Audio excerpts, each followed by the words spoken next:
Next topic जो है वो है इम्पेरेटिव सेंटेंस। इम्पेरेटिव सेंटेंस को हम हिंदी में आज्ञा सूचक भी बोलते हैं। क्या बोलते हैं? आज्ञा सूचक। इसकी डेफिनेशन क्या होगी? Such sentence are use to permit, command और रिक्वेस्ट। जिन सेंटेंस में हम परमिशन देते हैं या कमांड का यूज़ करते हैं या रिक्वेस्ट यूज़ करते हैं, उन सेंटेंस को हम क्या बोलते हैं? इम्पेरेटिव सेंटेंस बोलते हैं। आज्ञा सूचक वाक्य बोला जाता है। अब परमिट कैसे होगा? जैसे कि आपने बोला यू मे गो नाउ, अब तुम जा सकते हो। अब हमने उसे क्या किया? परमिशन दिए जाने के लिए। तो ये क्या हुआ? एक परमिट सेंटेंस। जो किसकी कैटेगरी में आएगा? ये आएगा इम्पेरेटिव सेंटेंस की कैटेगरी में। नेक्स्ट कमांड कैसे होगी? जैसे मैम भी आपको कमांड देती हैं, सिट डाउन, गो नाउ, अभी जाओ, तो हमने उसे कमांड दी, तुम अभी जाओ, यू गो नाउ। नेक्स्ट जो है रिक्वेस्ट। अब ये रिक्वेस्ट कैसे हो सकता है? लेट हिम प्ले, उसे खेलने दो। हमने उसे पूछ रहे हैं, हम उसे रिक्वेस्ट कर रहे हैं कि आप उनको खेलने दो। तो जब हम किसी भी चीज़ के लिए परमिट करते हैं, कमांड लगाते हैं या फिर रिक्वेस्ट यूज़ करते हैं, तो वो कौन सी कैटेगरी के सेंटेंस हो जाते हैं? वो इम्पेरेटिव सेंटेंसेस की कैटेगरी में आते हैं। नेक्स्ट जो सेंटेंस है वो है interrogative sentence.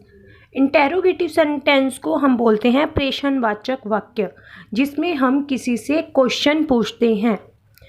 Such sentence are use to ask a question. जब हम इस किसी भी सेंटेंस में सामने वाले इंसान से क्वेश्चन पूछते हैं, तो वो कौन सी कैटेगरी के सेंटेंसेस हो जाते हैं? वो इंटेरोगेटिव सेंटेंस कहलाते हैं। अब देखो, जैसे कि मैंने एग्जाम्पल दे रही हूँ, क्या आप खेल रहे हो? Are you play? तो इसमें हमने उसे क्वेश्चन पूछा है, लेकिन क्वेश्चन में हमारा सेंटेंस कंप्लीट हुआ है, मीनिंग भी कंप्लीट हुआ है, तो इसलिए कौन सा सेंटेंस हुआ? इंटेरोगेटिव सेंटेंस, जिसे हम प्रश्नवाचक वाक्य भी कहते हैं। नेक्स्ट सेंटेंस है वो कौन से सेंटेंस है? एक्सक्लेमेटरी सेंटेंस, जिसे हम विस्मयादिक बोधक भी बोलते हैं।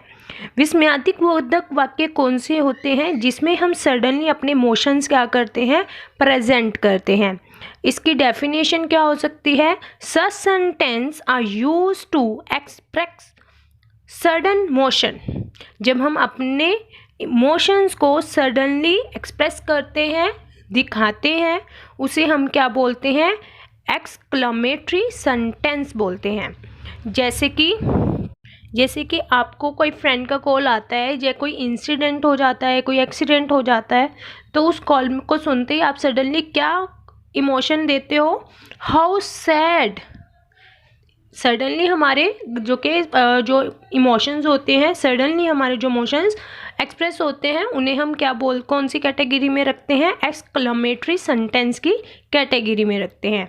अब ओ माई गॉड इट्स अमेजिंग, सडनली आपको कोई गिफ्ट मिलता है तो आपको चाहिए भी होता है, तो सडनली हमारे मुंह से निकल ओ माई गॉड इट्स अमेजिंग। ठीक है, तो एक्सक्लेमेशन साइन आप पता कैसे करोगे कि वो होते कैसे हैं? एक्सक्लेमेशन साइन की पहचान होती है कि उसमें आपको एक्सक्लेमेशन साइन लगा होता है, सिंबल लगा होता है। सिंबल कैसा होता है? देखो, एक स्टैंडिंग लाइन और उसके नीचे एक डॉट होती है, जिसे हम क्या नाम देते हैं? एक्सक्लेमेशन सेंटेंस, उसका सिंबल बोलते हैं। जो कौन सी कैटेगरी में आते हैं ये सारे सेंटेंस? एक्सक्लेमेटरी सेंटेंस कहलाते हैं, विस्मयादिक बोधक वाक्य कहलाते हैं। आई होप आपको ये समझ आ गया होगा सेंटेंस कैसे होते हैं। नेक्स्ट जो